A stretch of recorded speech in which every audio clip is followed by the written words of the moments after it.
I was like, what? What? And I didn't think that I had the courage to be a special needs mom. After I screamed and yelled and was all over the place and was just crying and screaming, then my mom was like, I just don't see this for her. I just don't see this for her. I just do not see this for her. There's nothing impossible for God. Nothing.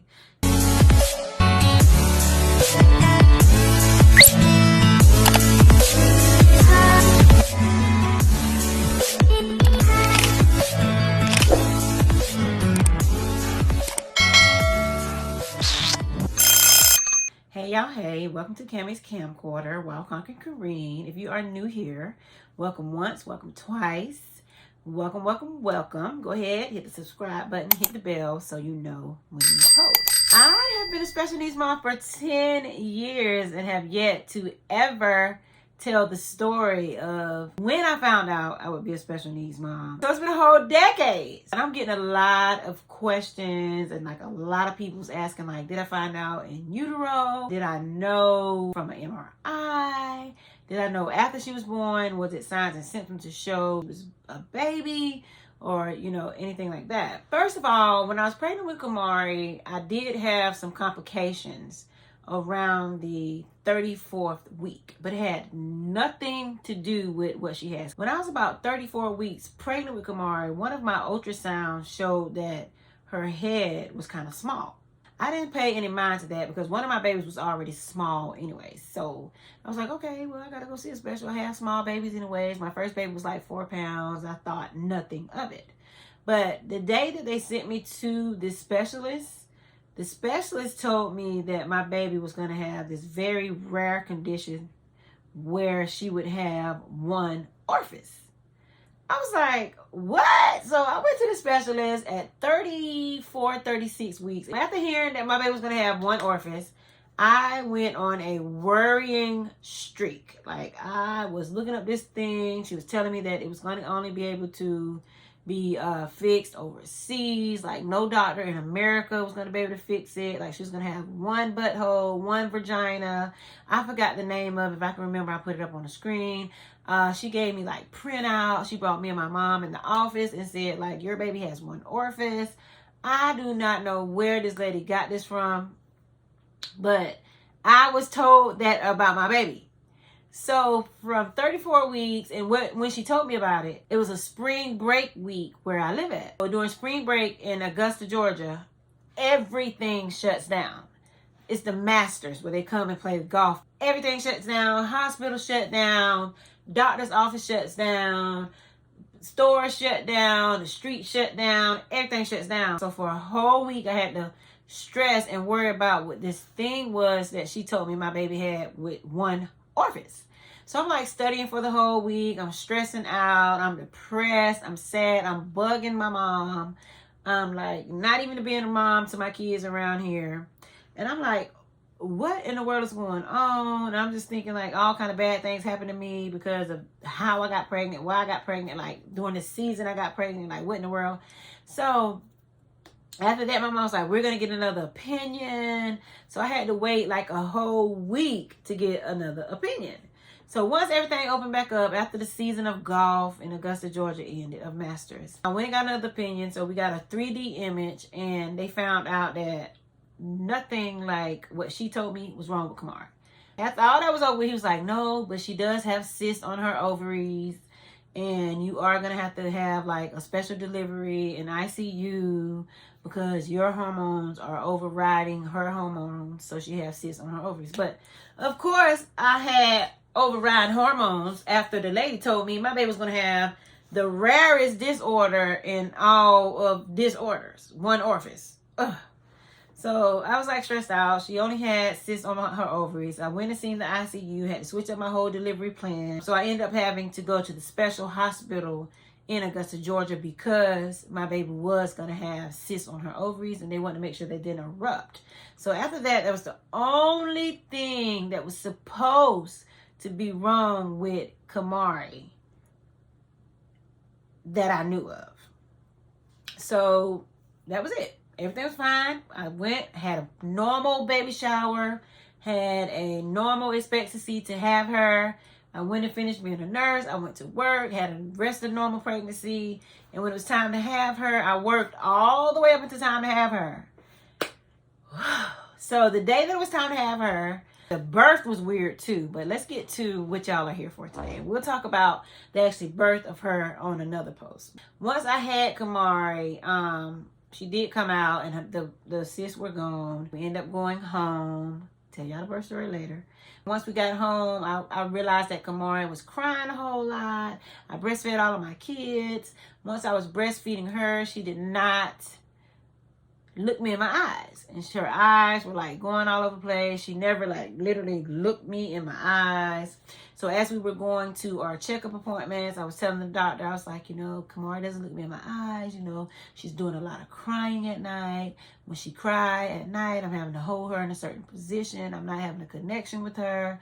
You know, there's something wrong. He was like, well, you know, all baby eyes, their muscles they don't connect within the first 3 months. So, you know, we're going to give it 3 months. And if, you know, in 3 months, they should connect. So I went the entire 3 months, and every checkup I would say, you know, something's different. You know, I'm having to hold her differently. And like she's crying all night long, and she's not connecting with me when I breastfeed. And also when I was trying to breastfeed with her, she wasn't doing like a good connection like my other kids. But my son also had that issue. And a lot of breastfed kids do have like lactational issues, because I did have to take lactation courses with my other kids. So that was like a red flag, but it kind of wasn't. But the biggest red flag was the way I had to hold her at night, and the fact that she would never look me in my eyes, and I did not have a connection during the breastfeeding thing. So at 3 months, the doctor finally said, oh, okay, yeah. Like her eyes was like all over the place. And he was like, yeah, okay, so her muscles are not getting strong at 3 months. So we are going to, you know, connect you with the baby can't wait program and the program for special kids that need, you know, special help. And so we got connected with all the special people for special kids. They get her in a special program with physical therapy, occupational therapy, and for them to come and evaluate her and see exactly what it is that she needed. But before I could even do that, I had an auntie, my auntie Sheila, she's passed away now, who was Kamari's godmother. And she was always, and she was like a mother to me, she was always concerned about Kamari as well, just like me from day one. From the early signs of her eyes being all over the place and her not latching on and me having to hold her at night in this weird position because she cried a lot. She actually worked with one of the best pediatric neurologists in Augusta, Georgia. She ended up, once the doctor finally said, okay, we're going to get in the program, get her evaluated, she ended up getting me right in the office with her, the best pediatric neurologist in Augusta, where she worked. And they gave Kamari a MRI. And the doctor called me and my mom back in the office. And she told me that Kamari had cerebral vermis hypoplasia. And my auntie was there, but she was not in the room with me and my mom at the time. They just called me and my mom in the office. And this is the moment when I found out. But I didn't know it was a special thing like I know now. But she told me in that office with my mom that my daughter had cerebral vermis hypoplasia. And I was like, well, what does this mean? And she was like, her brain didn't develop completely. And my heart dropped to the floor. And I was kind of like, huh? She was like, yeah, there's a piece in the back of her brain. And then she showed me the pictures. And at this time it was a big blur, but I am a nurse and I did take a lot of medical things so I could look at the MRI and the images and I could see, because I had studied so much and I am a nerd, somewhat of a nerd. And I could look at the images and tell that something was different. She was just showing me like the gray areas and it looked like a little tooth. And she was just saying like, you know, the vermis is a part that helps with muscle coordination of the limbs, and that hers was a little smaller than it should be. And that's when like questions started arising from me and my mom. But before we really could ask a lot of questions, the doctor had started saying, you know, that the vermins help with walking, balance, coordination, equilibrium, speech, eye movement, cognitive, intellectual things, muscle tone, and that the vermis had a lot to do with the central body and a lot to do with the limbs and really the muscle movements of the body, the central body. She said she would never walk and talk and things like that. And I was like, what? And I did not break down in the office, but in the inside, I crumbled.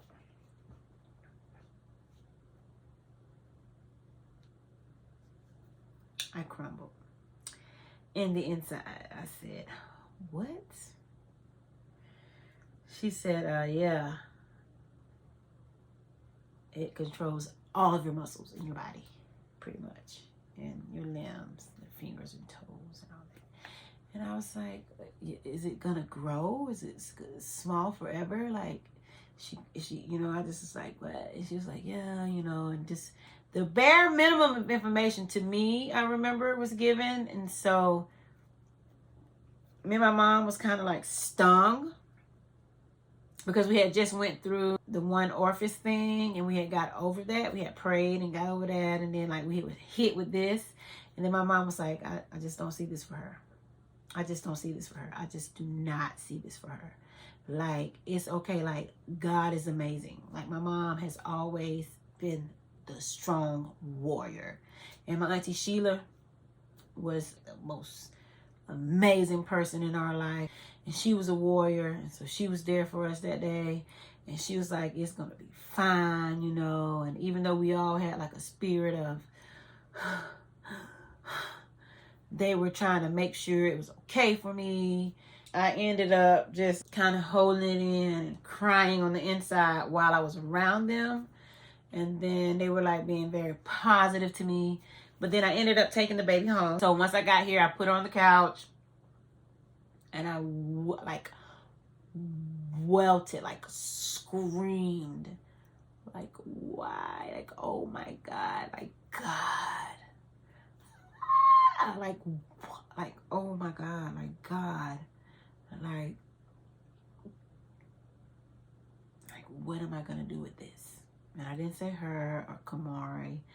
And I just looked at her little tiny self. Like, she was so fragile and floppy and tiny.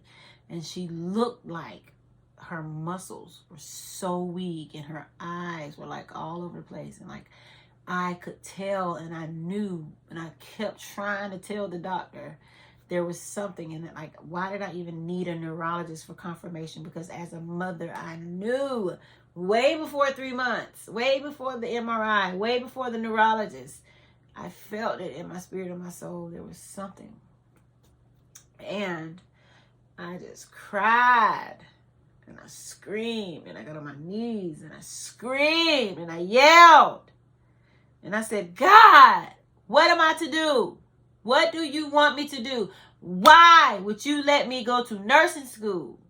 Why would you let me go through a divorce?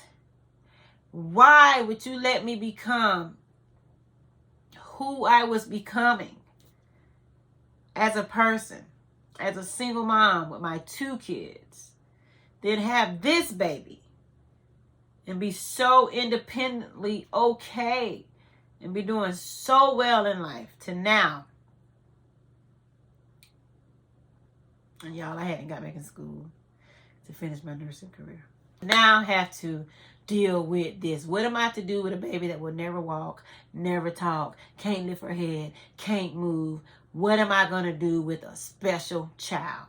After I screamed and yelled and was all over the place and was just crying and screaming, he was like, that's it. That's enough. Are you done? Be done. I got you. Like, enough is enough. This baby is yours, but this baby is mine. Enough is enough. Stop it. Stop it.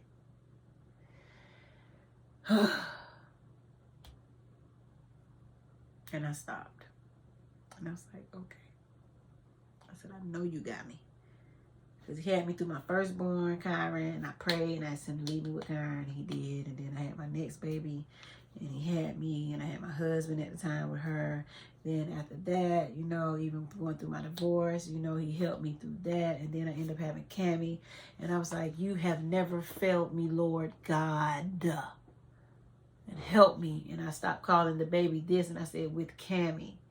And I still went through a lot to get where I am today with this cerebral vermis hyperplasia and with Cammie for 10 years going through this. It's because of God. From that day when he was like, it's going to be hard, but I have you. I've never left your side. I'll never leave your side. Trust in me. Give this child to me. Give yourself to me. Let me lead you and guide you. And it was time after time after time where I was sick, shut in, weak, sad, indecisive, did not understand. But I would pray and ask for strength and guidance. And God was like, I got you. I got you. And I was like, I'm a special needs mom. I'm a special needs mom. And I researched and I researched and I researched. And there was nothing on cerebral vermis hyperplasia. And I had to find it. I had to find out everything.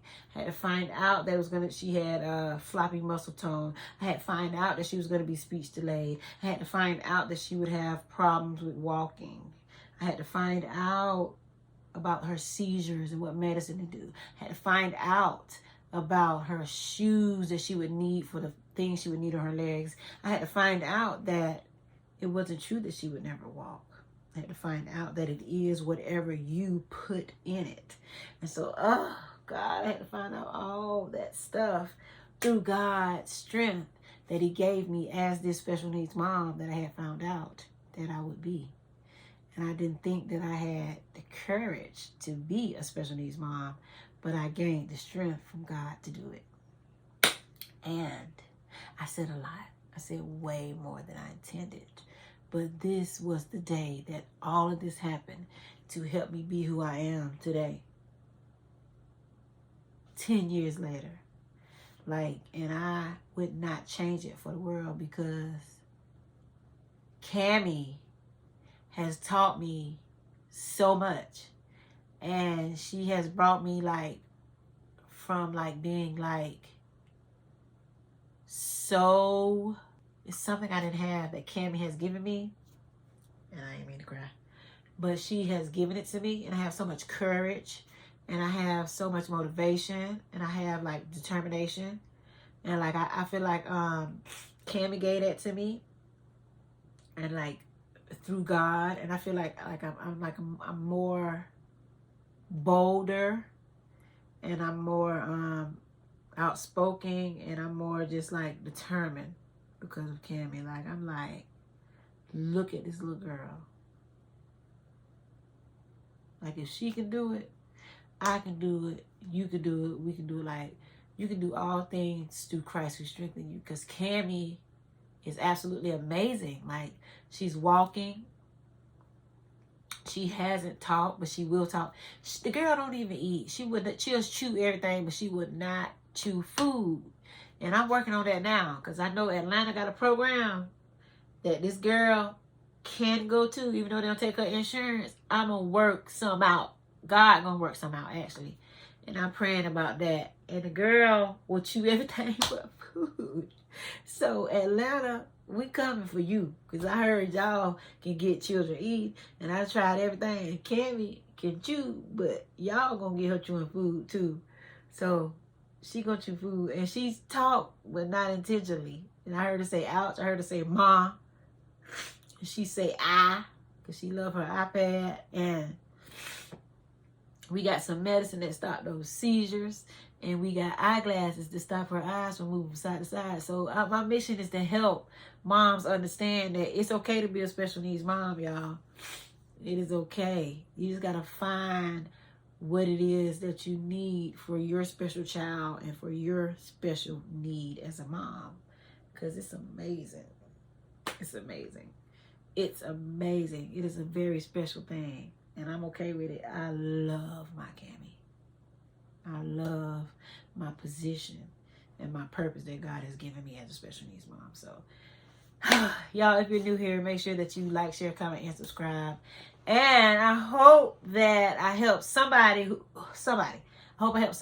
understand that it's okay to be a special needs mom, and that what God has for you is for you. And there is nothing impossible for God. Like, look at Cammy. Cammy's amazing. And the best is yet to come. You can find strength like no other reaches to me. You are my strength, strength like no other, strength like no other reaches to me. Hallelujah. God is so good, y'all. See y'all on the next post. Always, always remember,